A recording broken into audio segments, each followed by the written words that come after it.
It was tragic to me, the death of radio. Radio was sold down the river. It needn't have disappeared. It didn't disappear in England. It didn't disappear in France. And it needn't have disappeared in the United States. They took the networks primarily, took the proceeds of radio advertising, built up their television networks, and then dumped radio as though it had simply ceased to exist. Radio could have and should have survived. And the fact that there's as much interest in it as there is now, I think is proof of that. I did a show once on Armed Forces Radio service with John Anderson. We did a 13-week series on Lewis and Clark. It was an excellently produced and directed show, very well written, historically accurate. And I've played those records for my children and other children at times, and they're fascinated. The idea that they create the scenery, they create the action. They think this is great, and we don't even have to sit down and watch television. Petri Wine brings you Basil Rathbone and Nigel Bruce in the new adventures of Sherlock Holmes.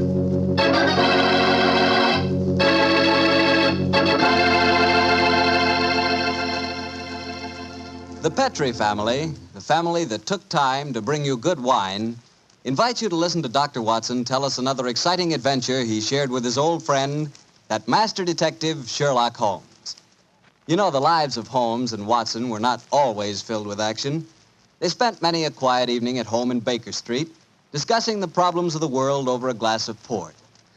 You know, it seems that no wine is more expressive of friendship and hospitality than port. And I'm sure there's no port wine more enjoyable than Petri California port. Try a good glass of Petri port after dinner some evening, or any time you get together with your friends. You'll love the rich, ruby red color of that Petri port. You'll love its smoothness and full body, its remarkable and wonderful flavor, a flavor that comes straight from the heart of luscious, hand-picked grapes. Serve that Petri port alone, or serve it together with cake or cookies or with fruit. Yes, and serve it proudly. You can, because the name Petri is the proudest name in the history of American wines.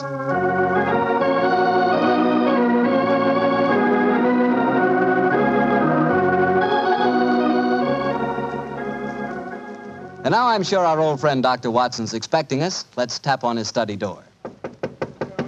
Come in. Good evening, Doctor. Good evening, Mr. Bartell. Come over here by the fire. I was just having a cup of coffee. Would you care to join me? Thanks, that'd be nice. It'll prevent you falling asleep during my story tonight. There's no chance of that, Doctor. From the hints you gave us last week, it sounded like quite a story. It began in a circus in Paris, you told us? Yes, my boy, the circus. A colorful world of sawdust and spangles. A world, Mr. Bartell, that I may tell you confidentially, always held an irresistible fascination for me when I was a youngster. Me too, Doctor. In fact, when I was 8 years old, I fell desperately in love with a lady bareback rider, a stunning creature who wore pink silk tights with gold sequins on them. Unfortunately, my mother caught me writing her proposal of marriage, and I'm afraid that, that's another story, and one that you probably wouldn't find very interesting. I'm sure I would, Doctor, but I think it would be safer to stick to your Sherlock Holmes story. Yes, you're probably right, my boy. Well, it was a winter in the 1890s, and Holmes and I were in Paris. On our second day there, Holmes suggested we attend that night's performance of the Cirque Royale. Needless to remark, I was delighted, Mr. Bartell. And shortly after 9 o'clock that night, I found myself seated beside Holmes in a box near the ringside. It was an incredibly vivid scene, even for that city of color and light. The gay costumes of the women and the gaudy trappings of the ringmasters and clowns looked like a giant kaleidoscope under the blazing glare of the arc lamps.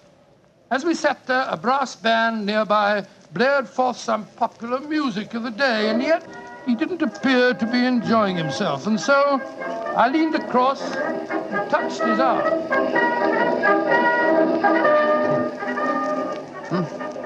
What is it, Watson? Well, you're very quiet, Holmes.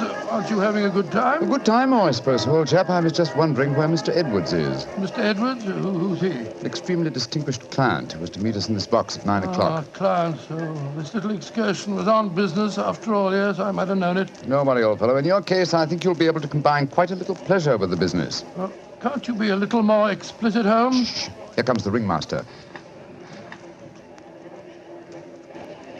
Mesdames et messieurs, j'ai l'honneur de vous présenter ce soir la grande vedette du cirque, Mademoiselle Gisèle Girondet, équestrienne incomparable.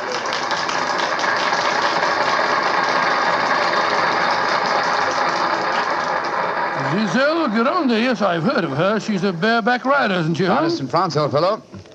She also has quite a reputation as a femme fatale. 3 duels have been fought over her.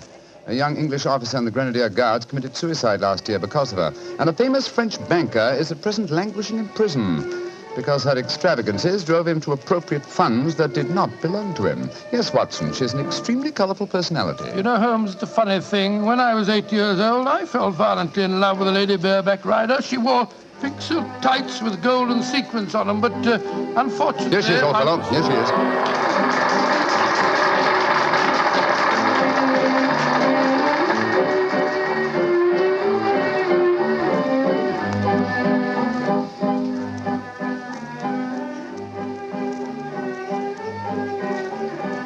Holmes, she's exquisite. Look at the way she's jumping from the back of one horse to the other.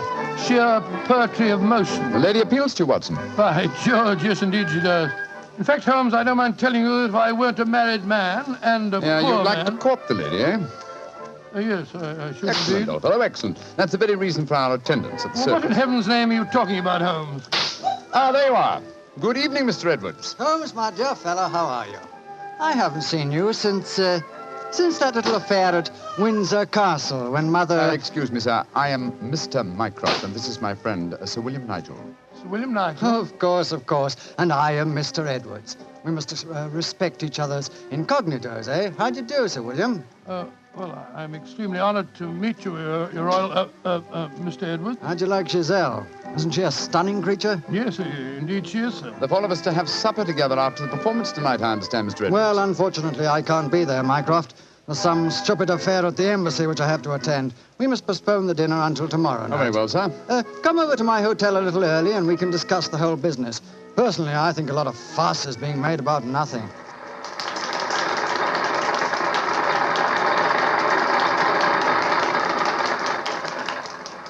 Now, if you'll excuse me, gentlemen, I must go back and see Giselle for a moment and tell her that I can't keep our appointment for tonight. I'll see you tomorrow, Mycroft. Good night, Sir William. Good night. Good night, Good night, sir. Et maintenant, pour votre plaisir, les frères Salini, les jongleurs internationaux. Holmes, what's all this mystery? That wasn't Mr. Edwards, it was the Prince of... Watson, please. Discretion, old fellow. Mr. Edwards, as you know, is extremely democratic. Too much so, possibly, when one considers his position and responsibilities.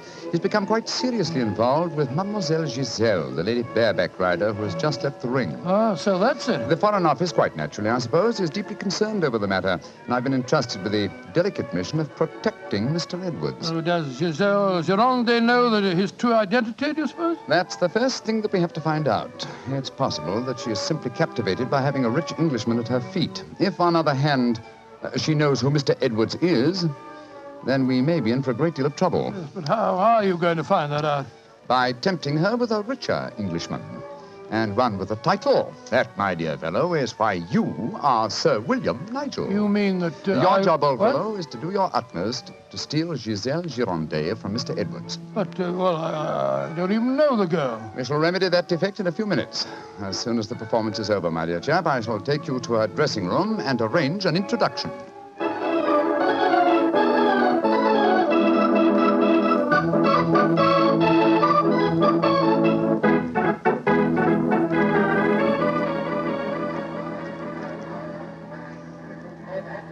I must say, Holmes, the backstage life at a circus is even more colorful than in the ring. What makes you say that, old fellow? Well, I just saw a pinhead having tea with a bearded lady while a sword swallower was standing behind him practicing his act. Oh, hello. See that man standing talking to the girl in tights? Yeah, attractive, isn't she? The gentleman is Inspector Vernet of the French police, an old friend and a distant relative of mine. Vernet, how are you? Ah, Holmes, mon cher ami, comment ça va? No, Vernet, please. On this occasion, my name is Mycroft, if you don't mind, and this is my friend, Sir William Nigel. How do you do, Inspector? Enchanté, Sir William. Permit me to introduce Mademoiselle Yvette Marat. How you do? How do you do, How do you madame? do? What brings you behind the scenes at the circus, may I ask, mon cher Mycroft? My friend Sir William is most anxious to make the acquaintance of Mademoiselle Girondet. But of course, every man wishes to meet Giselle Girondet. Why not ask Vernet? He will present you to her. Ha! He knows her well. Oh, now, Yvette, chérie, do not begin that all over again. You're in love with her. You have always been in love with her. I wish you were dead. Sometimes I think I could kill her myself. Upon my soul, Inspector, she's a fiery little thing, isn't she? Ah, ça c'est vrai, ça, Sir William. Many times I've told her that Giselle Girondet would never waste her time with a simple police inspector. She prefers a wealthy foreigner. But Yvette ne comprend pas. She does not understand and she does not believe. Mademoiselle Marat was dressed in tights, Vernet. What does she do in the circus? She walks the tightrope. Oh, She's yes, of course. queen of the high wire. A charming and a talented girl, but a most jealous one. Vernet, my distinguished friend Sir William Nigel is most anxious to meet Giselle Girondet. Will you introduce him? I should prefer not to appear on the matter at this stage. Oh, mais certainement. I will take you to her dressing room. Please come with me, Sir William. Yeah, right. I'll see you later, Holmes. I'll be waiting for you, old chap. Good luck. You're a lucky man, Sir William. Giselle has quite a penchant for the Englishmen. And when they are rich and have a title, I am sure she finds them irresistible. You really think so? Oh, but of course. Ah, quel dommage that I'm only a poor policeman. Here we are. Entrez? Giselle, mon chou, permit me to present to you Sir William Nigel. He's a great admirer of yours. Yes, indeed, madam. Ah, Sir William Nigel. Come and sit here beside me, Sir William. I shall leave you. Au revoir. Sit closer. There. That is much more cozy, no? Oh, it's very nice of you to see me, Mademoiselle Gironde. Oh, don't be so formal, my Englishman. You may call me Giselle, and I shall call you... Let me see, I shall call you Sir William... Willie! I shall call you Willie. You do not mind? Mine, I think it's very delightful. Quite delightful, my dear. I was hoping perhaps that you'd care to have a little supper with me tonight, Giselle. So what about some oysters, a cold pheasant, and a bottle or two of Pomeranian Green 072? You get to taste rather well, don't you think? Oh, Willie, I can see you are a perfect Oh, toast. I don't know about One that. moment, I get my clock. Well, you know, Giselle, it's a funny thing. What is the funny thing, Willie? When I was 8 years old, I fell violently in love with a lady bareback rider at a circus. History seems to be repeating itself. Here. Alfieri, do you no longer knock when you come to my door? Who is this man? My name is Nigel, Sir William Nigel, my good man, and who may you be? I am Alfio Alfieri. I am Alfio Alfieri. And what is he? Ha! A trainer of wild animals. An imbecile. Va-t'en! You must not speak to Alfio in that way. You belong to me. Send this stupid Englishman away. Founded impudence. Grossier. Belong to you. Giselle belong to no one. Do I have to take my whip to Put you? down that way. Put it down, you scoundrel. Next time it will be your face, cara You mia. infernal blackguard. Raising your hand against a woman. Shocking. Bravo! Monsieur Willie has knocked him down. He certainly deserved it. Oui. And you in turn deserve something, Willie. Oh, what was that? Come close, Willie, and I give it to you. A little kiss. Oh, kiss? Thanks awfully.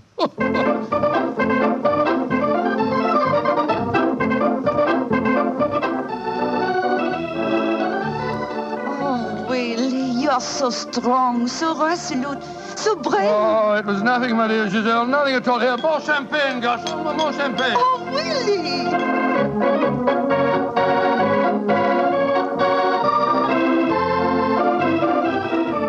Giselle, Oui, Monsieur Edwards? have a box for the opera tomorrow night. I was hoping that Oh, I'm perhaps... sorry, Monsieur, but my time is occupied. I am showing the delights of moment to mon cher Willie.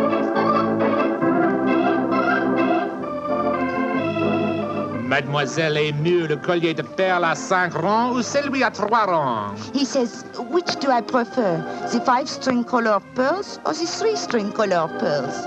What does my Willie think? So that you can't hang too many pearls on a pretty neck like yours. I'll take the 5-string collar, my good fellow. You're doing splendidly, Watson, splendidly. Yes, but Holmes, I felt such a blasted fool handing that jeweler fellow a check signed by Sir William Nigel. Are you quite sure that it'll be honoured? Don't worry, old fellow. Remember who our client is. Money is the least important concern in this matter. On with the masquerade, old fellow. On with the masquerade.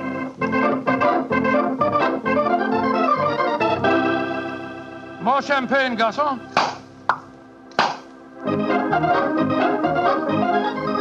Willie, you are such a headstrong boy.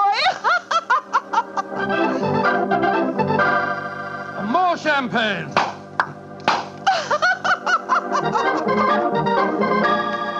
Oh, you dear little thing.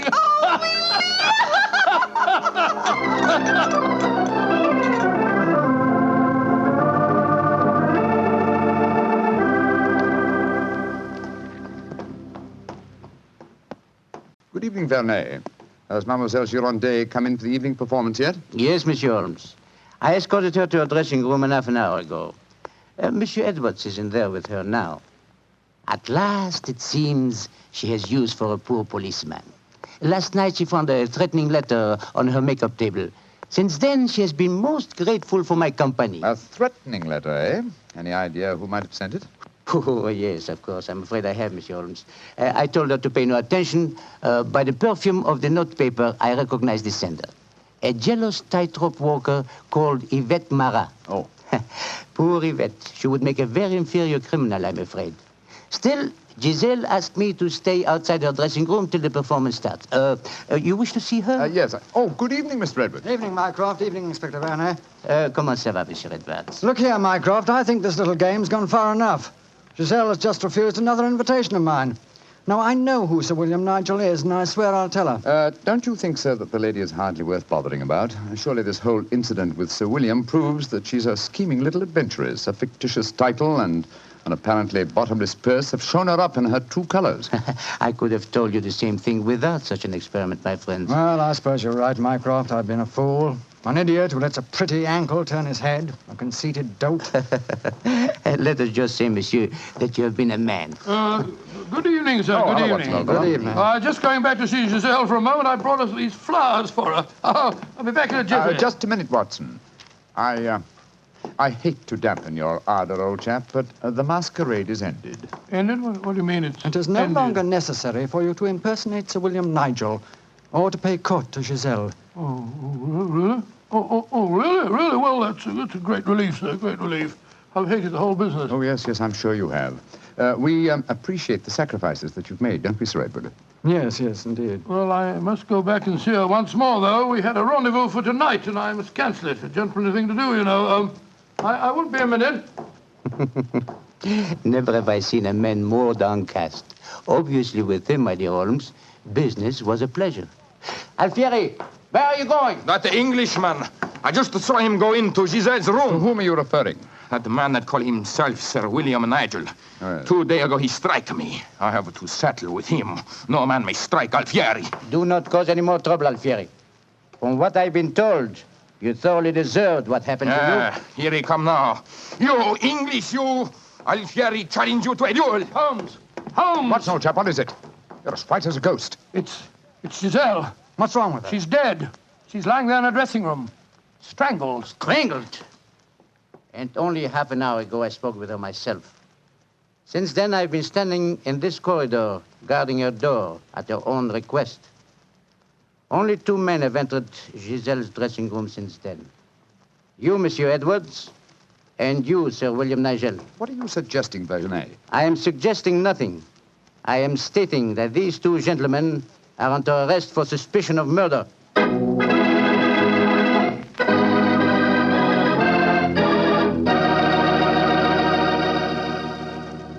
Dr. Watson's unusual story will continue in just a few seconds. Time I'd like to take to remind you that one wine that seems to be the outstanding favorite among the ladies is Petri California Muscatel. That's probably because, like a beautiful woman, Petri Muscatel is subtle and intriguing. Petri Muscatel is the color of burnished gold. And its flavor, well, it's the flavor of big, plump Muscat grapes, picked by hand, carefully and tenderly, when they're just full of wonderful, delicious juice. If you want to show that you really know the wine that women prefer, serve Petri Muscatel. Serve it after dinner or later in the evening. It's wonderful. And why shouldn't it be? It's a Petri wine. Well, Dr. Watson, so you and the mysterious Mr. Edwards got yourselves arrested on suspicion of murder, huh? Yes, Mr. Bartell. Holmes did everything in his power to persuade Inspector Vernet to release us, but it was useless. And so, while Mr. Edwards and myself were languishing in detention cells at the local Sûreté, Holmes and the French inspector were examining the dressing room of the dead woman. I'm sure, Inspector Vernet, that being as keen a detective as you are, you must suspect the true identity of Mr. Edwards. Of course, Monsieur Holmes. But that is the danger of incognitos. If he chooses to assume the identity of plain Monsieur Edwards, then he must run the risks of plain Monsieur And Edwards. you're convinced that either he or my friend strangled Mademoiselle Girondet? It is obvious. Then I'll have to prove to you that they didn't. Let me examine the body again, will you? If she had been strangled by either of my friends, why would her body be lying here under the window? It's as far away from the door by which they left this room as possible. That proves nothing. No, but it's odd. Giselle was a strong girl. There might easily have been a struggle. Perhaps she tried to get away through the window. And yet there are no marks of violence on her throat. Just this piece of very fine cord that did its deadly work so cleanly. Cut with a knife. Please do not remove the cord, Monsieur Holmes. The body has not yet been photographed. Dear me, Vernet, you're making it very hard for me, aren't you? You notice, of course, that the window is open. Yes, but we have examined the snow outside. There were no footprints within 3 yards of the window. The murderer must have entered by the door that I was watching. Yes, it would be hard, even for a professional acrobat to jump in. An acrobat? Vernet, your young friend, Mademoiselle Yvette Marat, is a tightrope walker. Yvette, but... Yes, she certainly had a motive. She'd even sent a threatening letter. I heard her express hatred and jealousy for this dead woman. It's conceivable that she could enter a room by a window without leaving footprints in the snow. Where was she at the time of the murder? I do not know. I was waiting for her in the corridor. Then I suggest that we investigate her alibi at once. And after that, Inspector, I must pay a visit to the Sûreté. I don't want my friends to think that I've deserted them.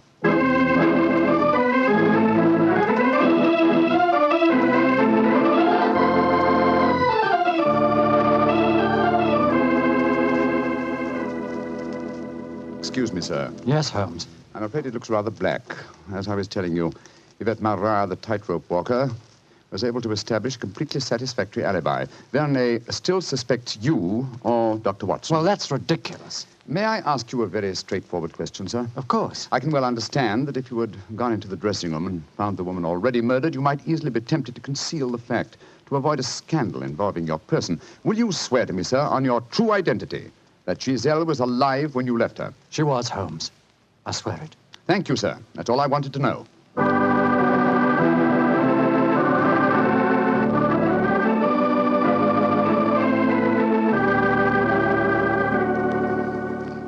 Holmes, I'm glad to see you. You know, I've been thinking. All this depends on Vernet's evidence.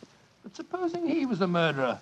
He told us that Giselle had turned him down, you know. I'd thought of that, but Mr. Edwards swears that Giselle was alive when he left the room. And yet that means that Mr. Edwards... Oh, no, it's unthinkable. Holmes, you're not suggesting... Holmes, if I thought that that were possible, I'd confess to the murder myself. My life wouldn't matter if it had saved a scandal like that. Great Scott, it'd shatter the empire. Dear old Watson, you shall not sacrifice yourself. You're as valuable a British institution as the Lion himself. No, my dear fellow. We shall never sacrifice you, not while my mind is still capable of... My mind? That's it. Thank you, Watson. You've given me the answer. Holmes, what are you burbling Be about patient, now? old fellow. In half an hour, you'll be out of this cell, and the real murderer will be in it.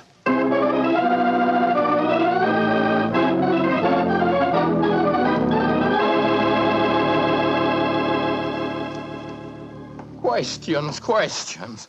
Why must Alfieri answer so many questions? Because he will not yet tell the truth. You murdered Giselle Girondet. How many times I have to tell you I did not kill her? Why should I want to harm her? Because you were jealous. Because she humiliated and tormented you. But I was not in her dressing room. I've already proved that fact. Am I a magician that I can kill somebody without entering a room? Alfieri, I know how you killed Giselle Girondet without its necessitating your entering this room. And you're a smart man. Please to tell me. I don't need to tell you. With the aid of Vernet, I'll show you. Open the window, Alfieri. What game is this? Very well, then. I'll open the window myself. Put your head out. Come on. So.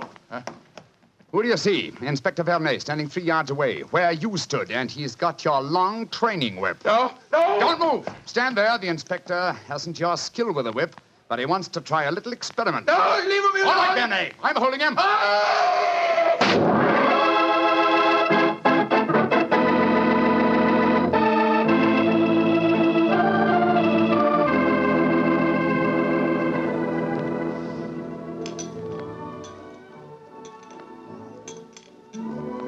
Well, Mr. Edwards, I mean, well, sir, this is a pleasant change from a prison cell, isn't it? It certainly is. Holmes, I can't tell you how grateful I am.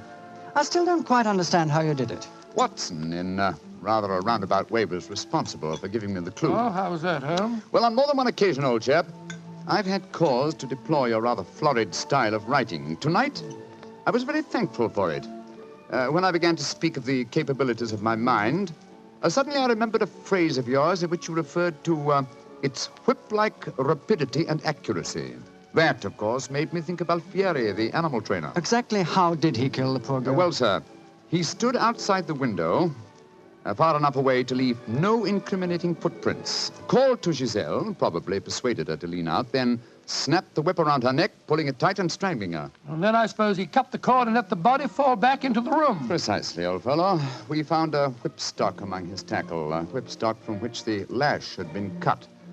The stub of lash left matched the cord around the dead girl's throat. Amazing business. And I don't mind telling you, fellas, I'm very thankful to be through with it. Yes, so am I, sir. In fact, I wouldn't be at all surprised if this whole incident cures me of my love of circuses. Oh, I didn't know you had a predilection in that direction, Watson. Oh, yes, sir. Yes, if you don't mind my saying so. When he was 8 years old, he fell in love with a lady bareback rider. Didn't you, Watson? Indeed. What happened? Well, sir, I don't remember her name, but she wore pink silk tights with golden sequins on them. And I wrote her a rather hot-headed letter. Unfortunately, my mother...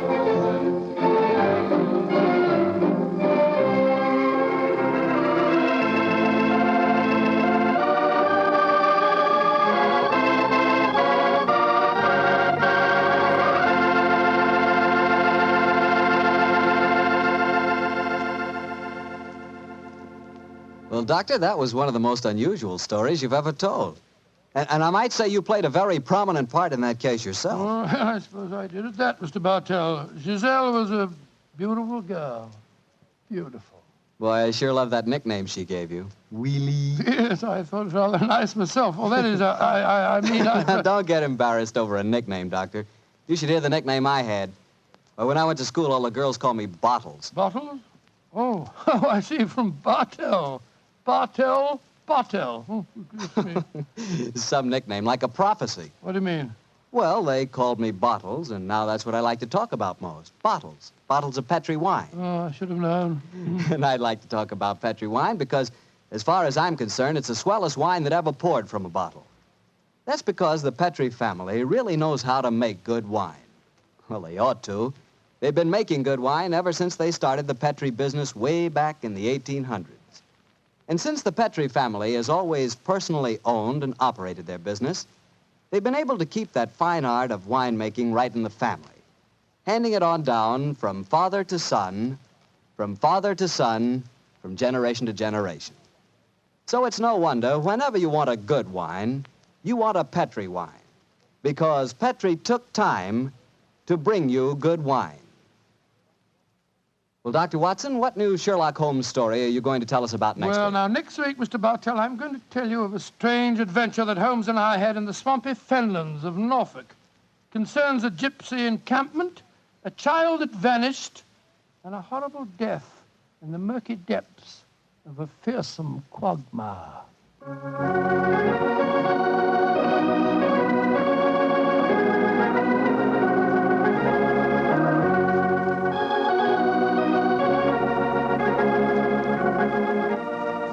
Tonight's Sherlock Holmes adventure was written by Dennis Green and Anthony Boucher and was suggested by an incident in the Sir Arthur Conan Doyle story, The Adventure of the Three Students. Music is by Dean Fossler. Mr. Rathbone appears through the courtesy of Metro-Goldwyn-Mayer, and Mr. Bruce through the courtesy of Universal Pictures, where they are now starring in the Sherlock Holmes series.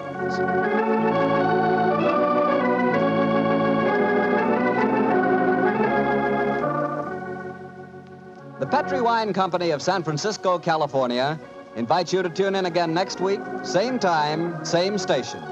Sherlock Holmes comes to you from our Hollywood studios.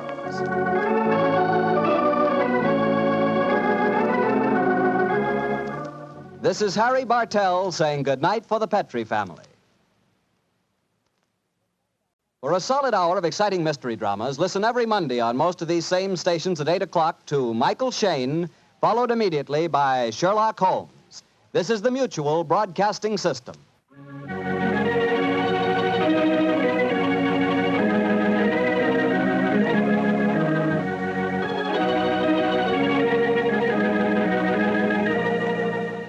The two episodes you've just heard, The Telltale Pigeon Feathers and The Indiscretion of Mr. Edwards, are part of the new adventures of Sherlock Holmes starring Basil Rathbone and Nigel Bruce, and are a 1989 copyrighted production of 221A Baker Street Associates. The Sherlock Holmes stories and the characters of Sherlock Holmes and Dr. John H. Watson were created by Sir Arthur Conan Doyle and are used with the kind permission of Dame Jean Conan Doyle. This is Harry Bartell. I want to thank you for letting me share those wonderful times on dramatic radio. I'll be back soon on another cassette where I'll present Sherlock Holmes and Dr. Watson in The Adventure of Thor Bridge and The Double Zero. Thank you for listening.